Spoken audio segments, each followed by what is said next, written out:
parler, mais au niveau physiologique, au niveau médical et au niveau de la chimie. On ne se rend pas compte d'un point de vue chimique au XIXe siècle toutes les couleurs neuves qui sont apparues avec la chimie organique. Donc on va essayer de faire quelque chose qui survole un peu tout ça et on va voir que quand même on a une ligne directrice, on a quelque chose qui est vraiment une révolution dans l'art, mais dans la société en général. Donc on va un peu parler de Claude Monet, en fait pas énormément, donc si un peu quand même. Mais la dame là-bas au fond, elle m'a dit qu'il ne fallait pas perdre trop de temps, sinon elle allait me faire des gros yeux, voilà. Alors faire des gros yeux à un ophtalmo, je ne sais pas si c'est un bon plan. Donc Claude Monet, il est né en 1840, ouais, et il est mort en 1926, donc centenaire de sa mort l'an prochain, j'arrive à le dire. Et bon, c'est quand même un peintre majeur dans le 19e siècle. Bon, on va voir petit à petit pourquoi. Donc, et ça marche. Alors, Cézanne disait de Monet, Monet ce n'est qu'un œil, mais quel œil. Alors, et je suis d'accord avec Cézanne, qui était quand même bon d'avoir un repère. Et puis c'est vrai que d'un point de vue physiologie oculaire, Monet est important. Bon, d'abord, il a vécu assez vieux et donc on détermine pas mal de périodes. Et donc, d'un point de vue de l'histoire de l'art, il a vraiment couvert toute la peinture, de la peinture néoclassique jusqu'à l'art abstrait, jusqu'à l'art moderne, dans la modernité la plus pure. Alors donc on va essayer d'abord de parler, de voir un peu ce que c'est qu'une image picturale au XIXe siècle. Alors la première chose, c'est qu'on a un changement conceptuel majeur, c'est qu'on part d'une peinture qui est avant tout narrative. Tout ce qui est donc l'Académie des Arts date de 1648 et donc on a adopté les points de vue poussinistes. Donc à partir de Poussin, une image, eh bien, elle parle, elle raconte quelque chose et elle est construite selon toute une gamme de rhétorique précise et en particulier au niveau de la couleur où il y a des choses intéressantes. Et par contre, au niveau de l'art moderne, bien, au niveau de l'art moderne, on ne parle plus. Vous voyez, j'aurais été embêté en tant que moderne, puisque moi je parle, mais l'intérêt de la peinture à partir de ce qu'on appelle la modernité, c'est quelque chose qui se voit, qui se partage, dans lequel on entre, mais quelque part, on ne raconte plus une histoire comme c'était le cas avec la peinture classique. Donc, on cherche pour ça à construire une image idéale dans un cadre de rhétorique, c'est-à-dire on se sert d'une phrase et on peut résumer, on est souvent dans quelque chose qui raconte, alors le plus souvent elle raconte et elle est réalisée en atelier. Le passage à peinture au motif et compagnie sera plutôt dans l'art moderne. Alors, l'image classique, David, on ne peut pas faire mieux, bon, Sigur, enfin tout le monde connaît cette histoire. Eh bien, cette toile, en fait, elle est construite comme une scène théâtrale. On a un parallélépipède rectangle qui représente une scène, on est extérieur à la scène, et donc on est dans quelque chose qui est basé sur une rhétorique. Alors, il y a quelqu'un qui parle au milieu, en tout cas qui représente, ça va, vous voyez bien, ou il y a... Il n'est pas trop de reflet. Donc qui parle, et ensuite il y a toute une rhétorique déjà des regards, vous voyez, entre ceux qui ne marchent pas, je ne sais plus où on fait. Hop, entre la personne qui, bon, tout le monde connaît cette histoire, quelqu'un qui essaie d'éviter du regard parce qu'il trouve ça injuste, les autres qui se reverrent par rapport au maître, et on a toute une rhétorique de la couleur, où vous voyez le centre avec des couleurs très blanches, avec donc symbole de pureté, on est dans quelque chose de rhétorique, et ensuite avec différents types de couleurs qui indique un sentiment, qui indique une manière d'être. Donc on est dans une image qui parle, on est à l'extérieur de l'image, et la construction au niveau couleur, c'est une construction qui est faite à partir de glacis, c'est-à-dire qu'on obtient des tons par des aplats, et ces aplats, on les met de plus en plus transparents pour avoir différents tons. On va voir que c'est quand même important dans l'histoire de l'art et l'histoire de l'époque. Alors l'art moderne, par hasard j'ai pris une toile de Monet, donc avec ces fameux nymphéas, là ça raconte rien. On a une image qui est intéressante par la beauté, elle n'est pas là pour nous raconter une histoire. L'intérêt aussi c'est par rapport au spectateur, on n'est pas vraiment extérieur, on peut rentrer dans la toile si on en a envie par la pensée, mais on peut y rentrer, et quelque part l'intérêt de Monet, c'est souvent qu'on se retrouve avec les pieds dans l'eau ou dans l'herbe. Donc le spectateur est là pour faire un pont. La toile représente un pont vers un univers dans lequel on est invité à rentrer. Donc vous voyez, on est déjà dans une différence importante. Et au niveau des couleurs, on détaillera ça plus tard, mais on n'a pas affaire du tout à des glacis, à des aplats. On est dans une couleur de masse, et ensuite il y a des variantes suivant un modèle de mélange optique. On y reviendra après. Alors c'est quoi une couleur? Bonne question. Il y a des tonnes et des tonnes de bouquins qui sont parus dessus, ça veut dire qu'on ne sait pas. Donc le concept de couleur, par contre, c'est quelque chose d'assez important.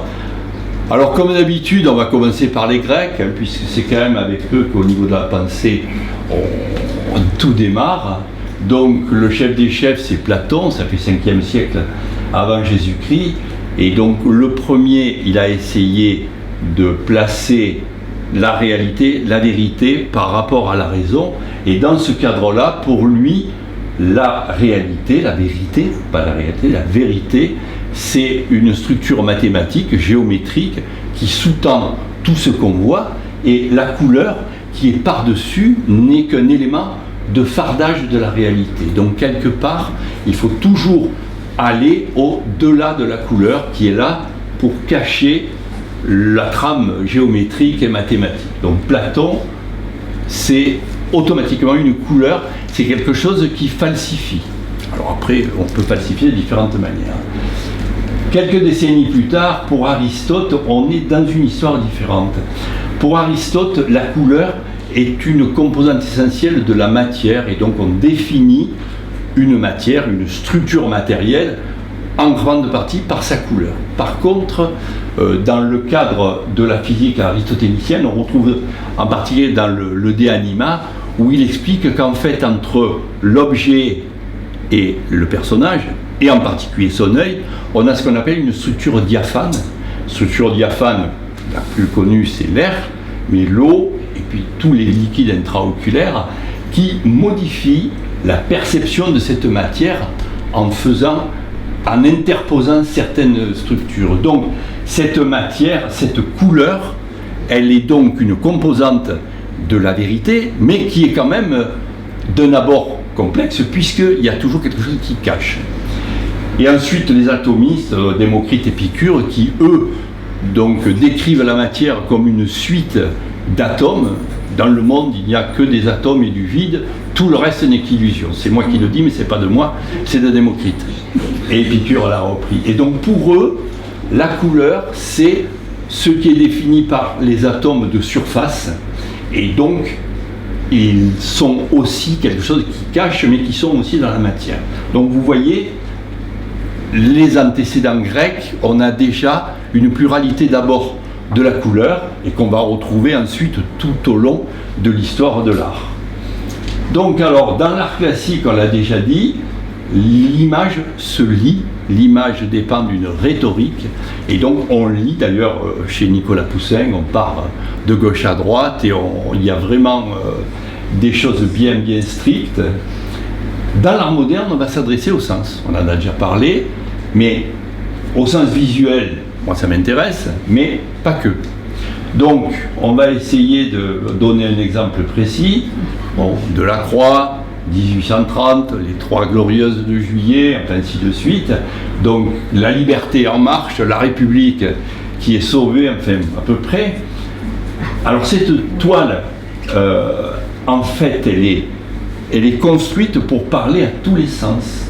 Il y a du bruit. C'est une toile qui est très très bruyante. Si on se laisse absorber, on est dans quelque chose où il y a un bruit faramineux. Il y a des odeurs, ça sent la poudre, ça pue. Et au niveau lumière, pour parler français, on s'en prend plein la poire. Donc on parle à tous les sens.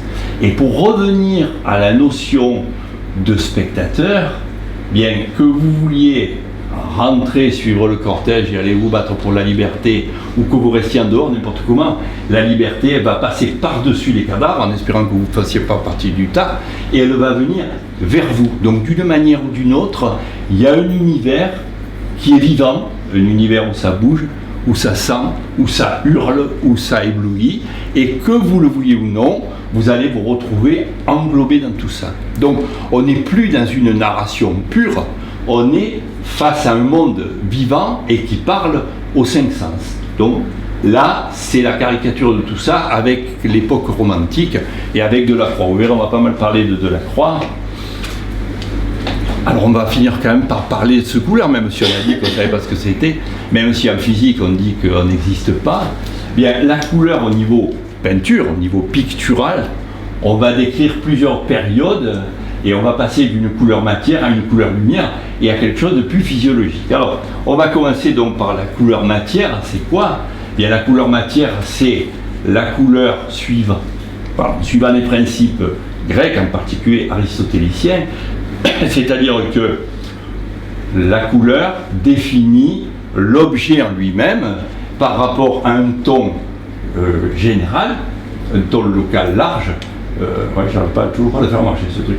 Mais donc par exemple le costume de ce personnage, il est rouge, c'est-à-dire que le ton de base est rouge, et ensuite les différentes nuances vont être avec un ajout d'ombre ou de lumière pour essayer de faire sortir un volume, mais le point de départ, c'est cette couleur qui est une couleur matière. Tous les autres personnages sont aussi définis comme ça. Alors ensuite, si on va au 18e, Fragonard, entre les deux toiles, les deux époques, il y a eu Newton. Et alors Newton, tout le monde connaît, la BD de Gottlieb avec la pomme qui tombe sur la tronche, mais il n'y a pas que ça. Newton, c'est quand même celui qui, à partir de l'utilisation d'un prisme, a décomposé la lumière en prouvant que dedans, alors il a décrit 7 couleurs, bon, enfin on pourrait y revenir, mais sur la théorie de Newton, une couleur, il y a bien sûr, comme on a vu tout à l'heure, une structure matière, mais ensuite la couleur va jouer, la lumière va jouer pour faire apparaître différents tons, différentes couleurs. Et donc vous voyez, le ton de base, il est dans des tons rouge-orangé, et les endroits où c'est plus lumineux, eh bien on va rajouter de la lumière avec une couleur du même type qui est plus lumineuse, on va mettre des oranges. Dans les ombres, on va rajouter plutôt des bleus, donc on est à une couleur qui est, la matière est spécifique, la couleur est spécifique de la matière, mais elle va se modifier en fonction de la lumière qui devient un élément primordial de la perception de la couleur. Et ensuite, quasiment un siècle après, on arrive au début du 19e avec une couleur qui est totalement différente. Bon là c'est Constable, mais à partir, on va voir un peu les différentes composantes physiques, on va avoir une couleur qui ne dépend plus d'aplat comme tout à l'heure, c'est-à-dire on n'a plus des glacis pour moduler, mais on commence à admettre en physique en particulier la théorie trichrome qui commence avec Maxwell et avec le nom va me revenir, mais qui dit que pour obtenir une couleur, quelle qu'elle soit, on peut l'obtenir en mélangeant de manière soustractive 3 couleurs primaires. Soustractif, ça veut dire que ce sont des faisceaux lumineux, ce ne sont pas des pigments. Et on arrive donc à déterminer toutes les couleurs en mélangeant ces 3 choses. Donc on ne va plus mettre des couleurs les unes sur les autres, mais on va mettre des tons juxtaposés qui, suivant le type de couleur qu'on va juxtaposer, vont déterminer une couleur résultante différente dans l'ombre ou dans la lumière. Donc Constable est un des premiers, on verra d'autres toiles, à avoir alterné, vous voyez, des peintures avec des trucs de matière et d'autres avec une division des tons qui est faite de manière assez savante, on verra après comment. Donc on part d'une couleur qui est spécifique de la matière à une couleur qui arrive à sortir avec l'ajout de lumière, et on admet qu'à un moment donné, il y a des récepteurs oculaires qui réagissent à 3 couleurs primaires, et donc pour avoir une couleur, en plus, il faut un œil qui soit apte à recevoir tout ça. Donc vous voyez, tout ça va évoluer dans l'histoire de l'art et dans l'histoire de la peinture. Alors donc, on est au 19e siècle, on vient de le dire, et donc au niveau visuel, on va admettre que dans le récepteur, il y a 3 couleurs primaires qui correspondent à 3 types de récepteurs. Alors, la théorie date de Watts, ça fait 1805, et la preuve au niveau oculaire et au niveau ne sera faite que 50 ans après. Mais on admet que pour obtenir une couleur, on va faire diffracter différents tons.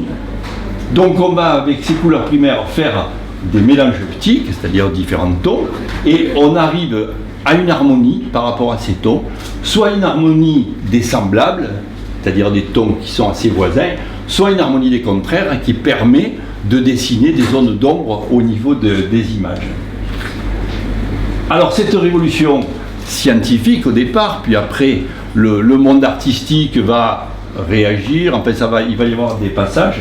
Le point de départ c'est Goethe, ensuite Jung donc, qui a la théorie trichrome, et Maxwell qui va déterminer à partir des 3 composantes oculaires, et Chevreul qui est plutôt dans la chimie, et on va l'aborder au fur et à mesure.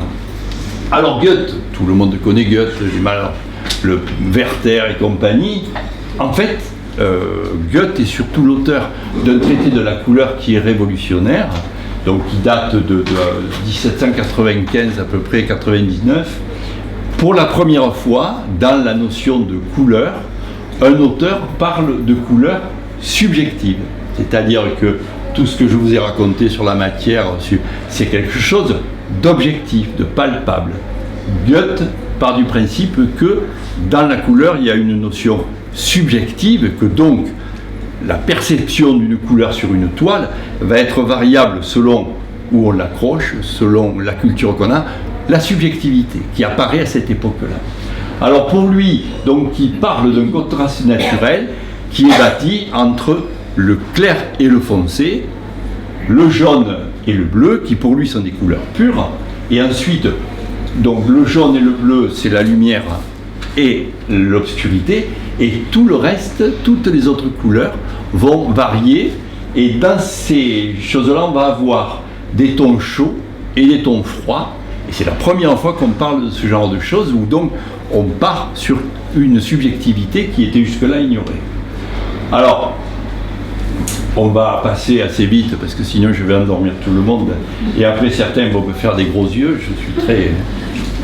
Mais donc, on résume ce que je viens de dire au niveau de la subjectivité. Et donc, Goethe fait un cercle chromatique, bonjour, un cercle chromatique donc avec des couleurs primaires, et donc il va opposer certaines couleurs. Donc vous voyez les couleurs pures, pour lui, il y a le jaune et le bleu. Si on mélange du jaune et du bleu de manière additive, on va vers un vert, et si on le mélange du côté du rouge, on obtient les violets. Donc on a un spectre chromatique, et on va avoir des couleurs qui vont s'opposer l'une à l'autre. Alors c'est assez amusant parce que les théories de Goethe n'ont pas énormément diffusé en France.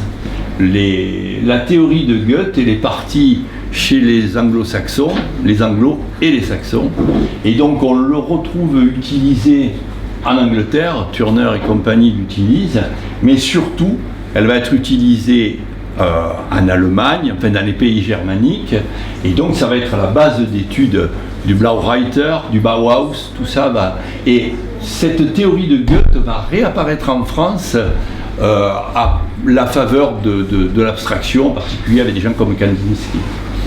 Donc on a une optique qui est subjective, hein, on a la lumière, l'obscurité, et on obtient par ce jeu d'ombre et de lumière quelque chose. Alors, on va passer assez vite. Donc Thomas Young, c'est celui qui met en place la théorie trichromatique, comme je vous ai expliqué tout à l'heure, à partir de 3 couleurs primaires et en jouant sur un dosage savant.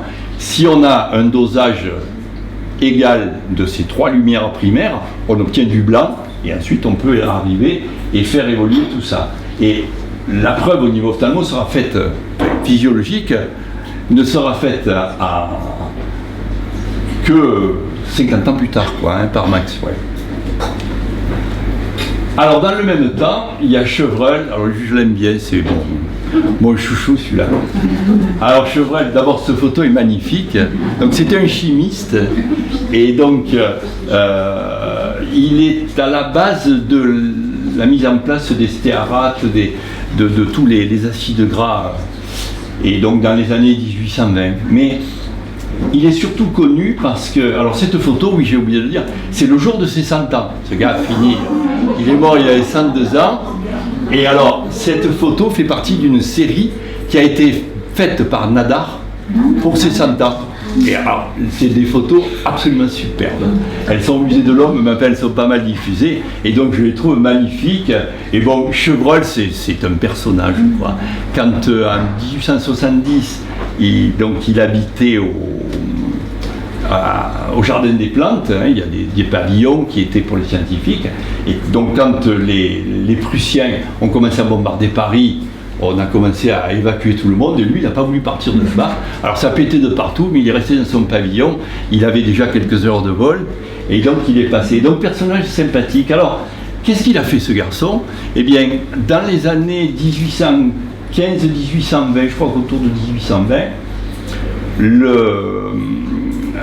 au Gobelin, donc où on faisait les polices, il y a eu des plaintes comme quoi les couleurs étaient pas, il y avait des noirs, il y avait des couleurs sombres qui étaient altérées. Et donc on a fait des recherches pour voir, on ne trouvait pas bien. Donc on a nommé Chevreul pour faire une enquête. Ce Chevreul donc a fait cette enquête. Alors il est le premier à avoir classifié les couleurs, teinture par longueur d'onde, comme elles sont encore utilisées dans l'industrie lainière et dans l'industrie de la peinture. Et il s'est rendu compte qu'en fait, les noirs et les bleus qu'on disait altérés, en fait, ils apparaissaient d'une manière moins efficace, moins sombre, tout simplement parce que à côté, il y avait d'autres couleurs qui modifiaient cette perception. Donc, il est le premier à avoir parlé de contraste simultané entre deux couleurs et qui arrivait à modifier le côté subjectif, la manière de percevoir la couleur. Donc c'est une modification qui se passe en nous. Donc là, on est dans le subjectif, on n'est plus... Et donc Chevreul, à partir de là, a fait tout un travail sur l'harmonie des couleurs, sur l'harmonie des contraires, sur le mélange optique, et ça va participer à la révolution picturale du milieu 19e.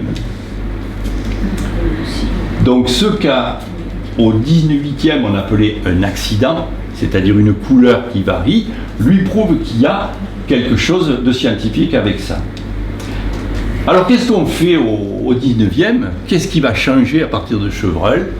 La première chose, c'est qu'on va travailler à partir de couleurs pures. Jusqu'au 19e, ce qu'on a vu chez David, aucune couleur n'était utilisée seule. Sur la palette, il y avait un ton qu'on atténuait un peu, on désaturait un peu avec du blanc. Donc, première chose, on utilise des couleurs pures et non plus des couleurs rabattues, des couleurs saturées, et surtout on n'utilise plus de glacis, c'est-à-dire des couleurs de plus en plus transparentes qui permettent d'avoir des demi-tons sur une surface. Là, on va utiliser des couleurs pures. Ensuite, on va utiliser des touches séparées, c'est-à-dire différents tons de couleurs. Et donc, on utilise des couleurs par juxtaposition de tons suivant un plan antérieur et non plus par couches successives. Le mélange optique, donc c'est la même histoire qu'on va, et donc l'harmonie des contraires, des contrastes, tout ce qu'on a dit. Alors, un des premiers peintres qui a mis ça en place, il n'y a plus rien qui marche. Ah. Ça y est, vous avez eu peur, hein? Et donc, on revient au fameux Constable, qui est, donc ça fait 1820 et quelques poussières, qui, le premier, a vraiment utilisé des tons séparés. Alors, le ton séparé, c'est quoi? Bien, ce buisson-là, la base, elle est faite avec une couleur verte. Donc, on part d'un vert de base. Sur ce vert, on va mettre des petites hachures d'un vert plus clair et qu'on finit de prolonger avec du blanc, avec des choses claires. Donc, on monte le ton, non plus en mettant une couleur matière comme on, mais en juxtaposant des touches, et donc à une certaine distance, on fait ce qu'on appelle un mélange optique. C'est-à-dire que ce vert, quand dessus il y a des tons de jaune et de blanc, en reculant, on se retrouve avec une couleur beaucoup plus claire. Et pareil dans l'ombre, c'est-à-dire que autour là, on a quelques tons de vert, mais petit à petit, on va monter des tons de rouge et des tons de bleu qui vont finir par ombrer la zone. Donc on part d'un ton local et petit à petit, en adjoignant des petites taches, donc des touches séparées, on arrive à moduler la couleur. On le voit dans ce genre de choses, où petit à petit, donc on monte soit vers l'ombre, soit vers la lumière, par l'adjonction de toutes petites touches. Bon, on rebelote. Alors donc, une toile de cette époque, c'est-à-dire en gros milieu 19e, eh bien, on n'a plus de charpente géométrique, on n'a plus de dessin perspective de base, on fait un dessin de ce qu'on va représenter, mais on ne représente plus l'espace de manière géométrique, et on met des touches séparées, soit avec des hachures, des virgules. Alors la virgule, c'est la grande spécialité de Monet à cette époque. La hachure, c'est plutôt de la croix qu'il utilisait. Et ensuite, les points, les taches, on va avec des postes impressionnistes, Cézanne, enfin ainsi de suite. Et Seurat, effectivement, et Signac. Donc, le mélange optique, soit on a un mélange d'harmonie, c'est-à-dire avec des tons qui sont à peu près dans la même densité et dans la même choix chromatique, et donc on obtient petit à petit une impression de modelage par la lumière, soit on a un contraste, et donc on prend des tons qui sont opposés pour petit à petit moduler en fonction de l'injonction d'ombre et de lumière. Alors, le grand début de tout ça, en fait, donc on a vu Constable, et en France c'est Delacroix. Alors, Delacroix, il a fait cette toile, le massacre de Sceaux, 1828 ou 29, donc en pleine période de la Grèce qui est agressée, c'est le cas de dire, par l'Empire ottoman, et donc tous les intellectuels français partent défendre, comme on fait à l'heure actuelle avec les Ukrainiens, et bien là on défendait des Grecs. Et donc, il a fait cette toile qui devait présenter au salon une semaine après, c'est quelque chose d'assez vite. Et elle lui plaisait pas trop, enfin c'est un truc qui lui plaisait pas, il savait pas trop. Donc, il avait entendu parler de Constable parce qu'il y avait toute une colonie de peintres anglais à Paris et Delacroix les fréquentait. Et donc, il est allé voir des toiles de Constable, il y en avait justement à cette époque-là, et il a vu le chariot que je vous ai montré tout à l'heure, construit. Et donc à partir de là, il est revenu chez lui, il a refait toute la toile par juxtaposition, par une harmonie des contrastes, et non plus, comme il peignait avant, par une technique classique d'aplat et de rajout dessus par glacis. Et donc là, petit à petit, il y a des zones qu'il va construire juste par juxtaposition, et donc avec une harmonie des contraires et une harmonie des semblables, avec quelque chose qui est basé simplement sur l'ombre et la lumière qu'on obtient par des touches séparées. Donc en France, Delacroix est le précurseur de ce genre de choses. Alors, pour la petite histoire et même la grande, on retrouve la même chose. Delacroix était parti dans une mission officielle comme ambassadeur artistique au Maroc dans les années 1832. Et donc il s'est toujours intéressé à la couleur. Et il avait regardé comment les femmes marocaines teignaient les tissus. Nous, en Occident, portant nos tissus, une bassine, colorant, on met dessus, on fait tremper et c'est bon. Les Marocaines, elles font un pigment qu'elles préparent, le tissu vierge, et avec un tampon, elles tamponnent la couleur, et petit à petit, elles montent la couleur comme ça. Et donc, il avait remarqué que cette couleur qui était faite par des tons séparés avait beaucoup plus de punch que la couleur unie. Et donc, il a utilisé, après avoir vu les histoires de Constable, il a continué dans ce sens-là. Alors, sur la représentation, on ne le voit pas bien, mais toutes les zones chromatique. Par exemple, ce truc vert, il a mis des jaunes qui permettent de moduler le vert. Dans l'ombre, il a mis des petites hachures, des traits, souvent là dans des tons bleus pour faire l'ombre. Et donc petit à petit, plutôt que de faire des glacis, il met sa couleur primaire et là-dessus, il la module par des couleurs et il suit le cercle chromatique de Goethe qu'on a vu tout à l'heure pour chercher les complémentaires, pour chercher la manière d'harmoniser des semblables ou pas. Alors donc on a parlé de Delacroix. Alors Delacroix va inspirer toute cette génération de peintres autour des impressionnistes. Donc Delacroix, c'est quelqu'un qui c'était un peintre reconnu en tant que peintre classique, mais surtout pour l'exposition universelle de 1855, on lui a permis de faire une expo de ses œuvres vraiment en grand. Et ensuite, quand il meurt, donc ça fait 1863, il y a une grande exposition qui est organisée à Paris, et donc tous les jeunes peintres qui sont en formation, les Renoir, Basile, Cézanne, Monet, vont découvrir ces toiles avec ces caractéristiques qu'on vient de décrire.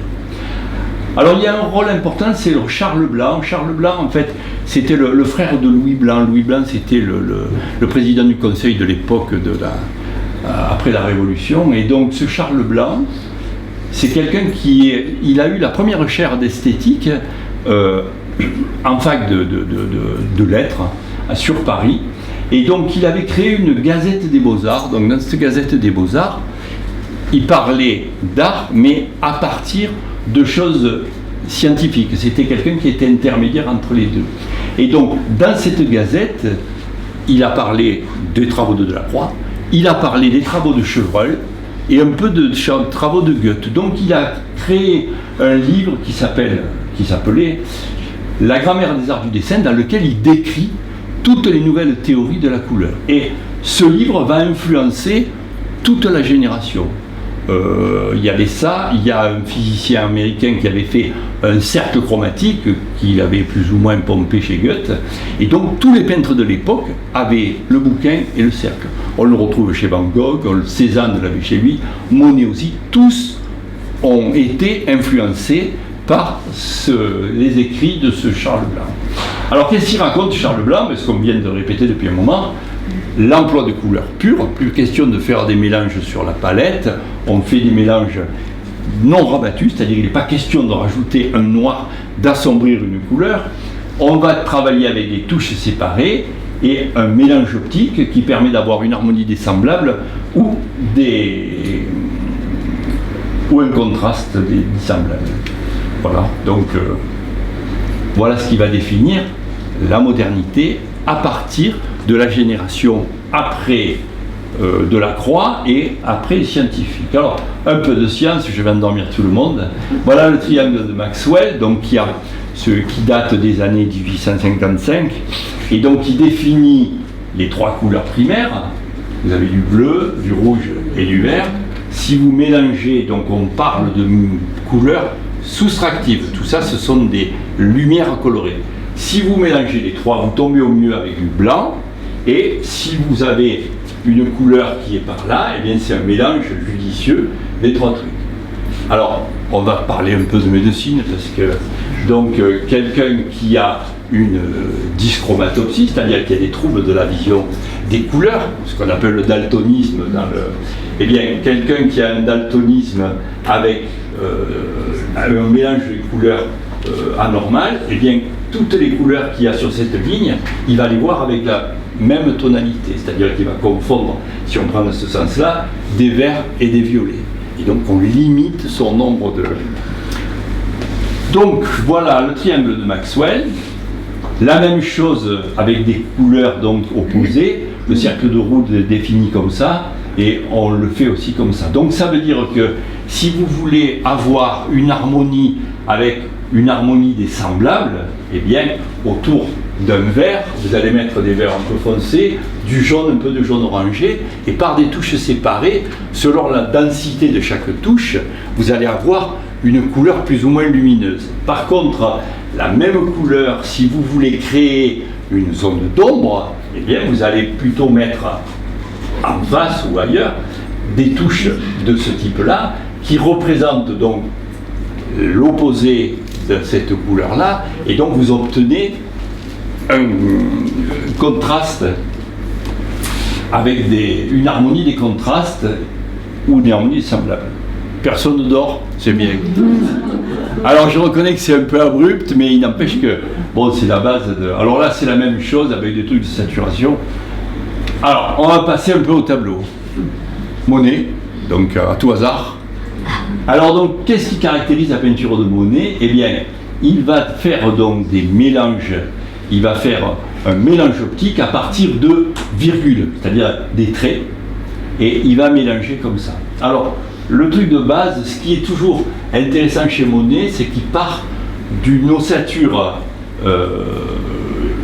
géométrique avec un élément de base, là c'est son pont japonais, et ensuite tout va se construire simplement par des contrastes de tons, par des contrastes de couleurs. Alors, en gros, il y a 4 zones, il y a le ciel qui est opposé à l'eau, et ensuite tout le reste c'est quelque chose de terrien. Donc le reste, c'est un jardin, donc ce sont des arbres. On est dans des oppositions, dans des contrastes, dans des harmonies de vert. Donc en haut, on prend un vert qui est lumineux, qui est clair.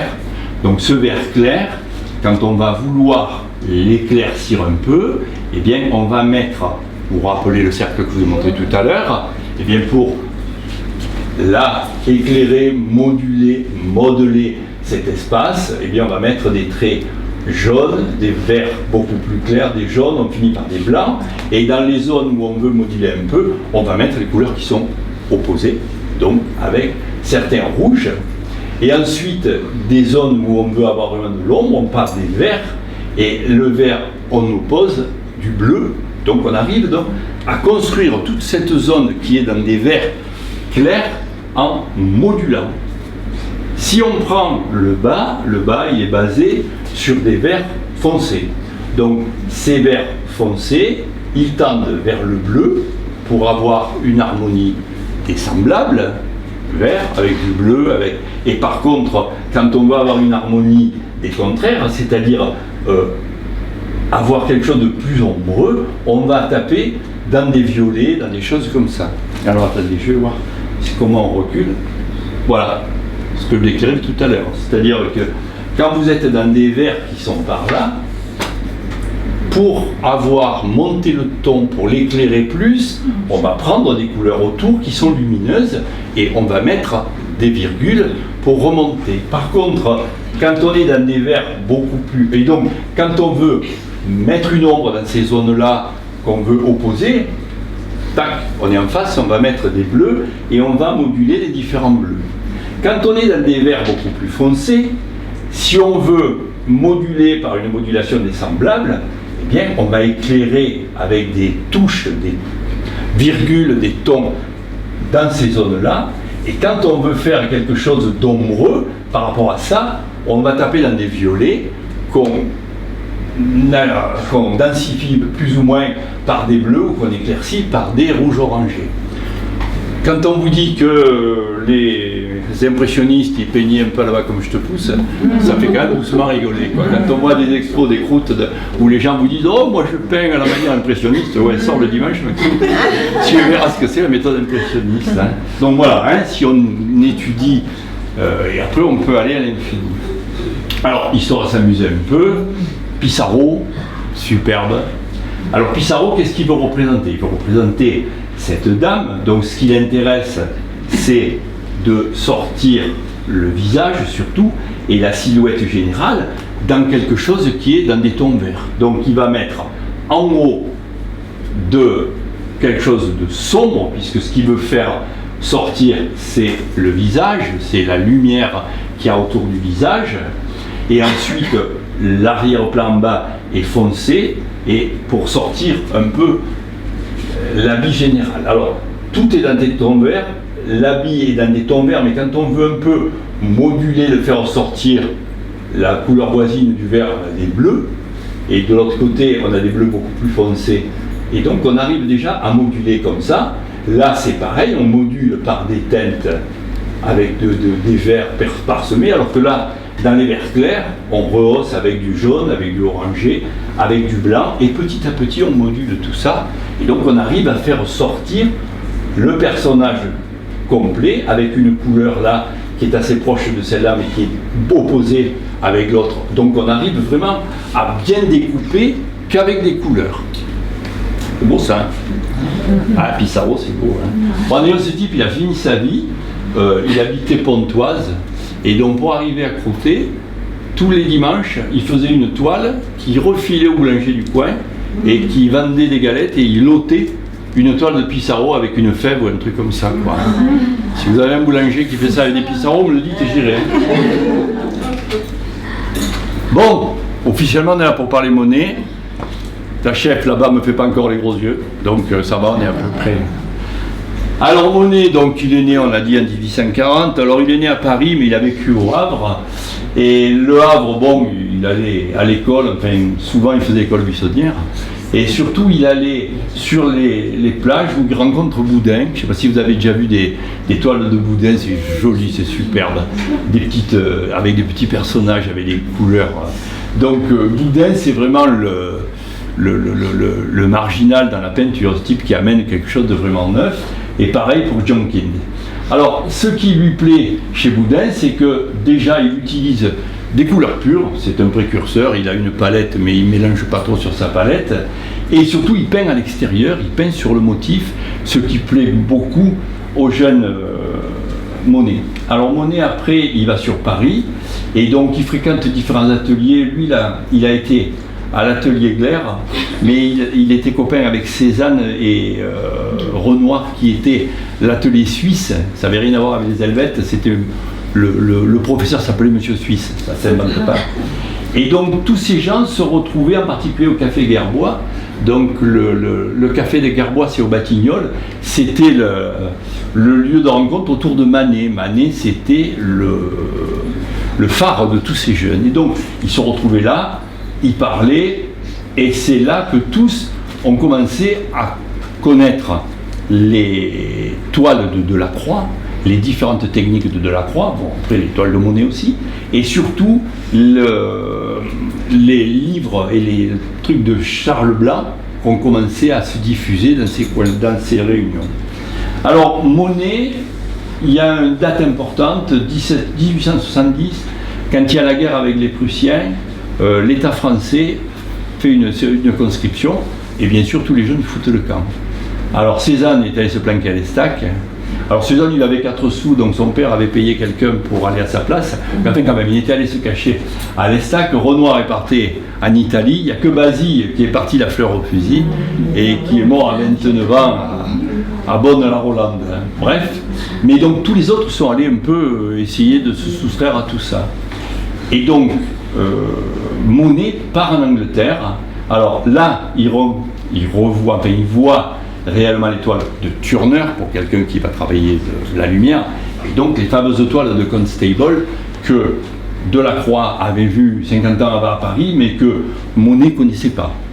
Donc il voit ça, et surtout là-bas, il y a un certain Durand-Ruel qui était un galeriste parisien. Alors il était issu d'une famille, en fait au départ c'était des encadreurs, et les parents de Durand-Ruel s'étaient mis à collectionner les peintres de Barbizon, enfin ceux qui étaient les coloristes de l'époque. Et lui part en Angleterre, et avec l'idée aussi de monter une structure de galerie qui soit vraiment moderne.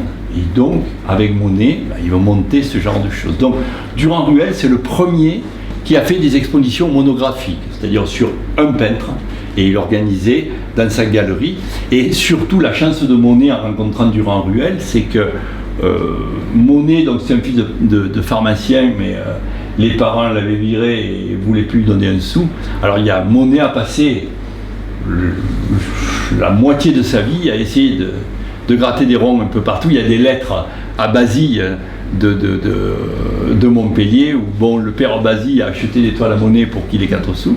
Et la rencontre avec Durand-Ruel a été fantastique parce que Durand-Ruel est le premier qui a salarié des peintres. Et donc Monet, au début de leur rencontre, était salarié de Durand-Ruel qui lui achetait toute sa production comme ça, ce qui lui a permis quand même de bien vivre et puis après de se lancer. Donc on est face à des gens qui sont quand même importants. Alors Monet, c'est le peintre de la lumière, hein, ça c'est connu, les effets changeants selon l'heure, tout le monde connaît Monet avec 8 toiles et qui passent de l'une à l'autre en fonction de l'heure, en gardant le même dessin de base. C'est extraordinaire, les meules, les peupliers et tout ça, les séries. Là, alors donc on est au retour d'Angleterre, c'est Camille.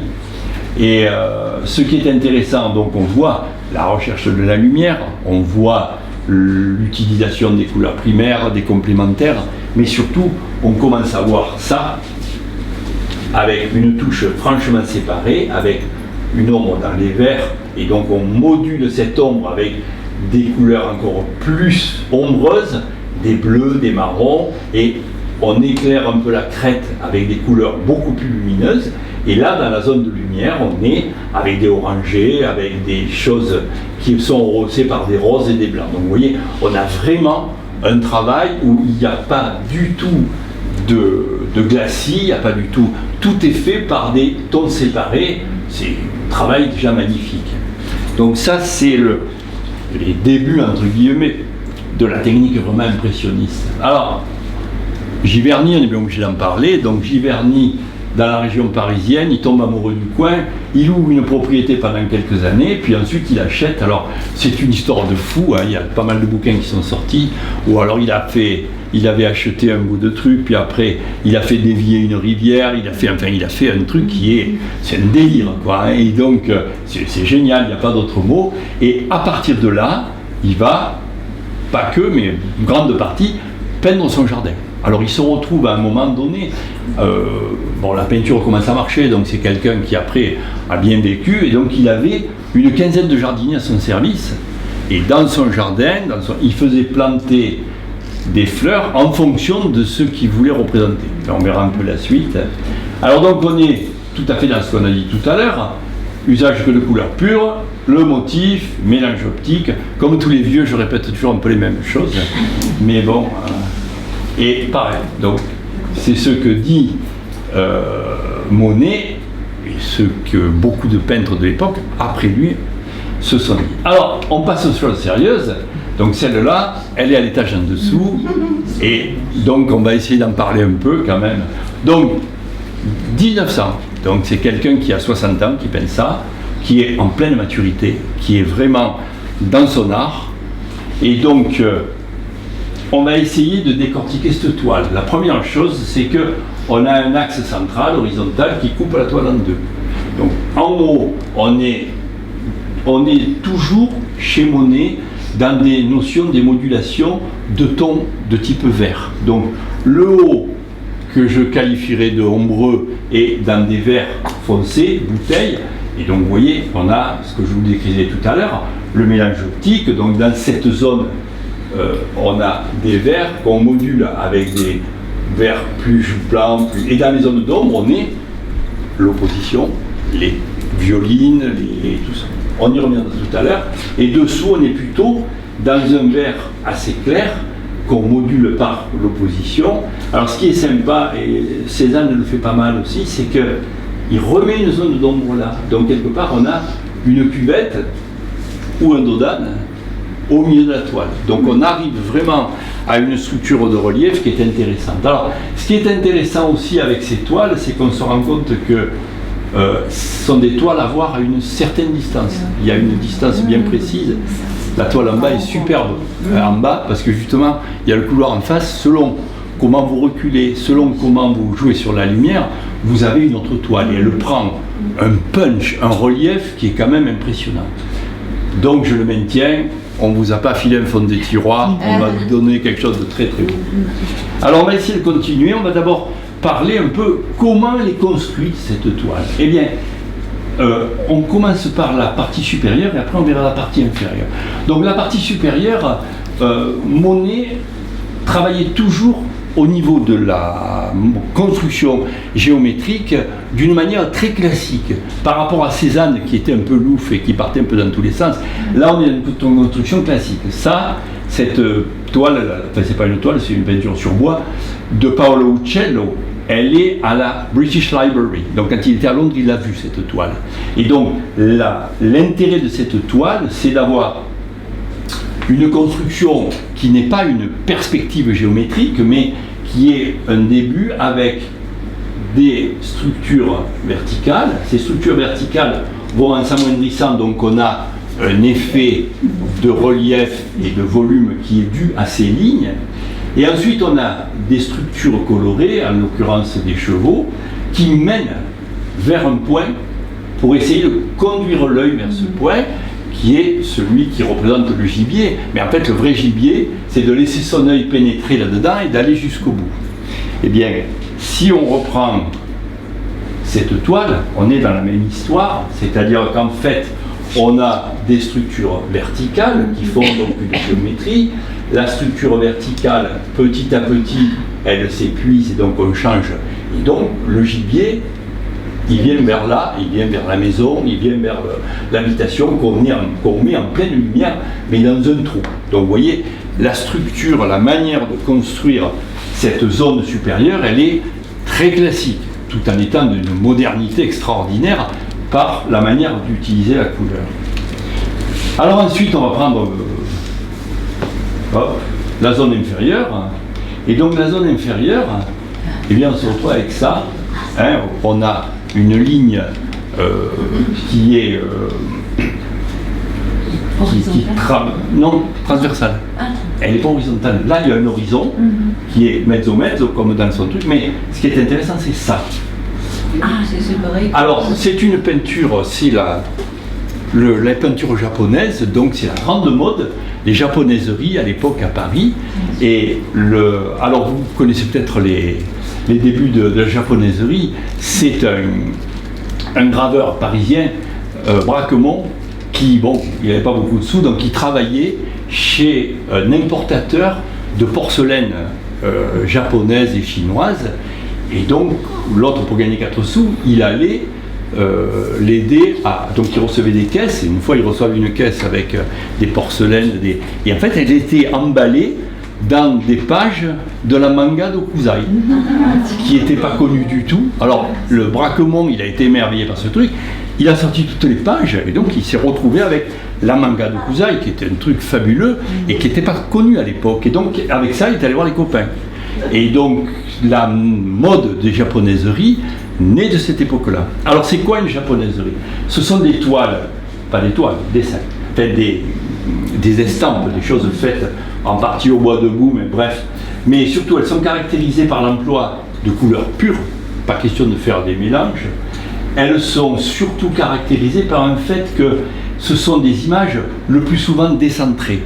Dans la peinture classique européenne, le sujet est central, on centralise. Eh bien, au niveau de ces peintures japonaises, de ces images, de ces estampes, eh bien, on a toujours quelque chose qui est décentré et avec un mouvement transversal dans l'image. Donc, Monet a été un grand collectionneur de japonaiseries. À Giverny, il y a 600 ou 700 estampes qui sont gardées en collection. Ça a été un très gros collectionneur. Et en plus, japonaiserie, ça a été toute cette génération qui a rêvé de japonaiserie. Van Gogh est parti à Arles, et arrivé à Arles, donc fin février 88, il a fait une lettre à son frère en lui disant « Ça y est, je suis arrivé au Japon ». Moi j'y suis né à Arles, c'est pas le Japon. Hein. Mais donc, cette mode de japonaiserie, et donc on voit que cette image est construite suivant la transversale, donc on se retrouve avec une toile qui est construite en double, avec une géométrie double. Là on a déjà dit. Donc revenons à ça. Donc vous voyez, on a vraiment en haut quelque chose de très classique, en bas cette transversale qui était loin d'être classique à l'époque, qui est quelque chose qui est important.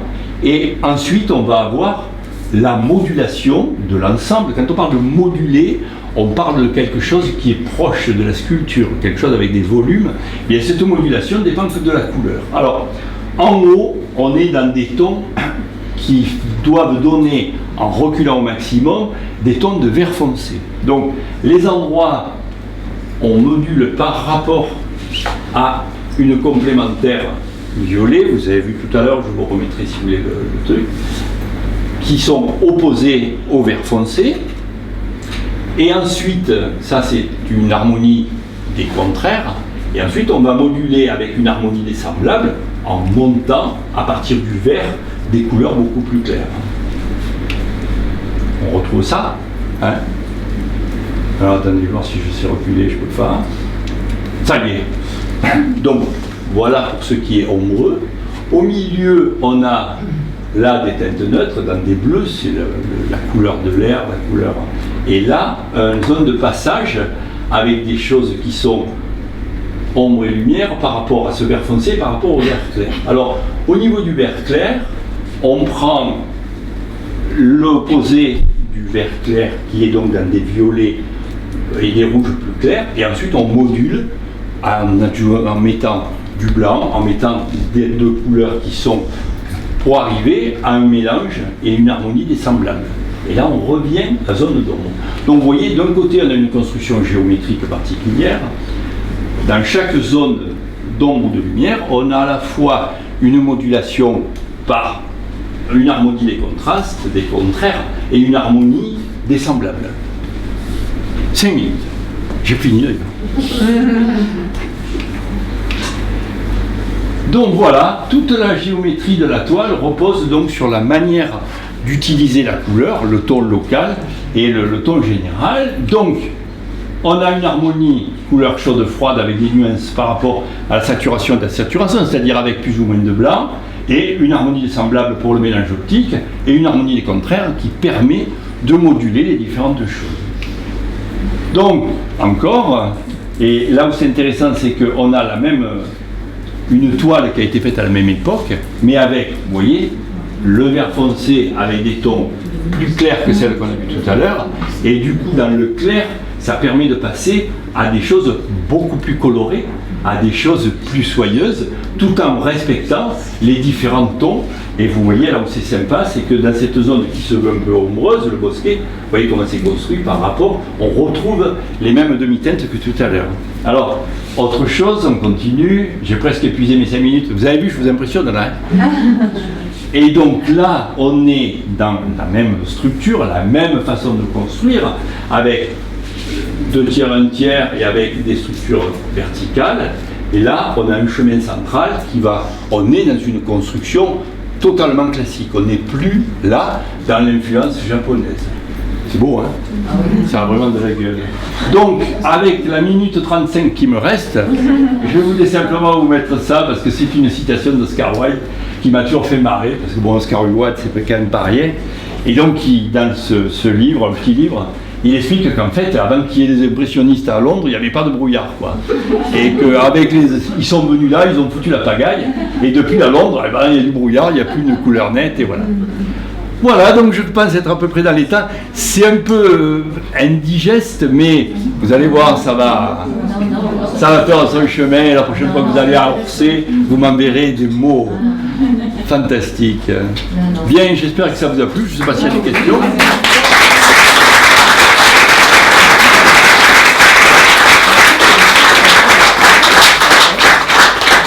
Je ne sais pas s'il y a des questions.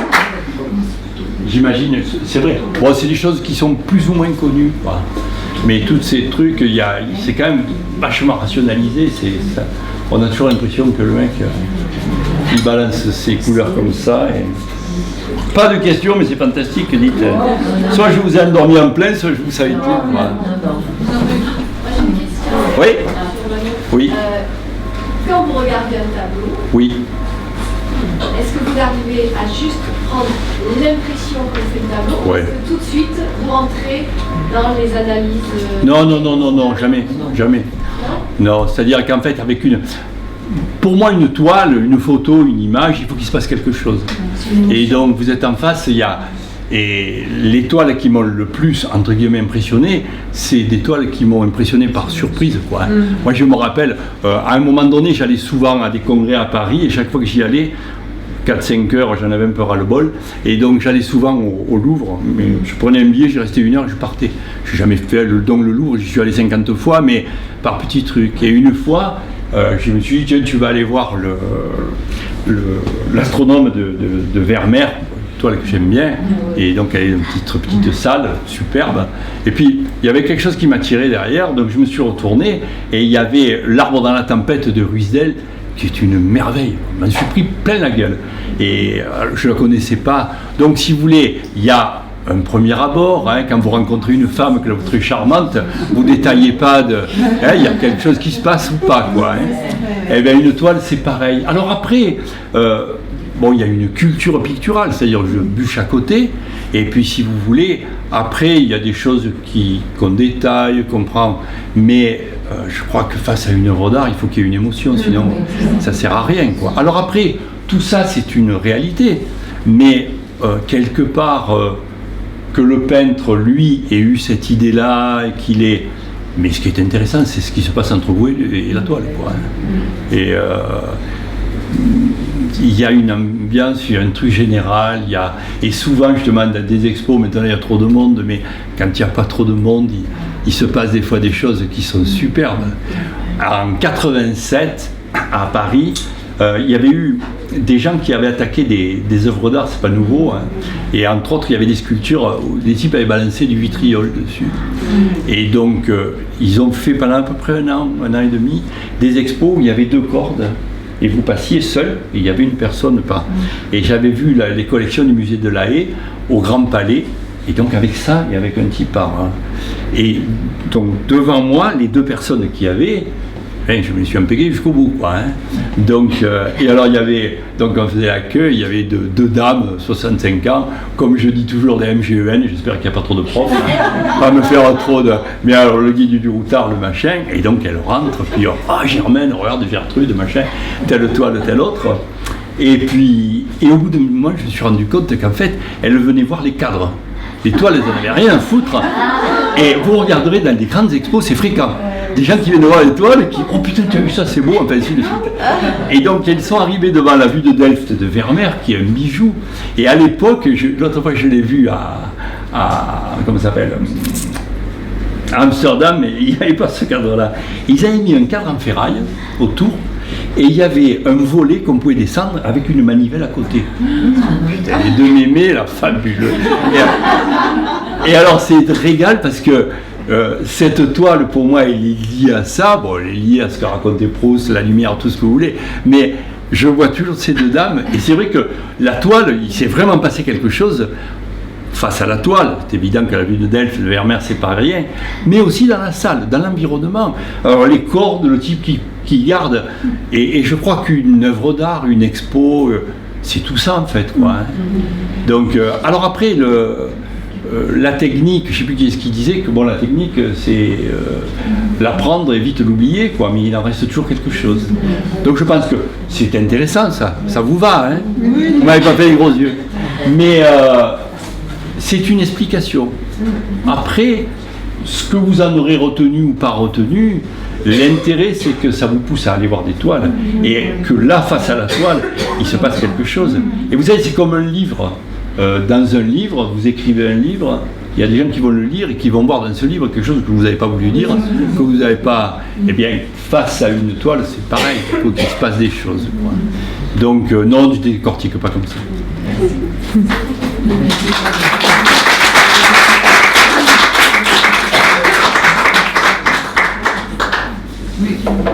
Bon.